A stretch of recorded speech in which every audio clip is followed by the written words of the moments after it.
Le stade 4, ça y est, on est le maître du game. Ce stade-là se caractérise notamment par le fait que, en plus d'être au top dans notre vie et surtout d'être capable de progresser tout seul parce qu'on a suffisamment d'outils et d'autonomie intellectuelle et de prise de recul sur soi pour être capable de progresser tout seul, on en arrive même au stade où on arrive à interagir ou intervenir pertinemment avec les autres pour temporiser leurs coups de colère, arriver à être médiateur dans des discussions, etc. Les personnes en stade 4, on les adore, elles sont géniales et quand on les a dans nos vies, on est souvent super content.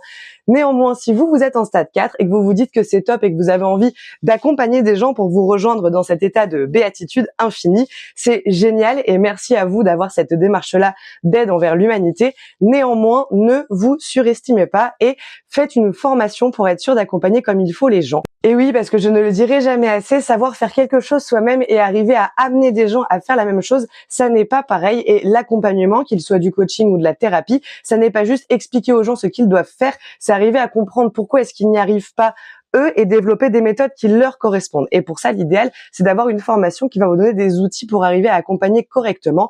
Et accessoirement, dans les formations, y compris les formations de coaching, on apprend à voir quand il y a une problématique chez notre client qui dépasse nos capacités pour pouvoir le réorienter sur un autre professionnel si nécessaire. Donc, s'il vous plaît, faites-vous former pour être sûr de ne pas faire plus de mal que de bien et aussi pour arriver à booster tout simplement votre activité.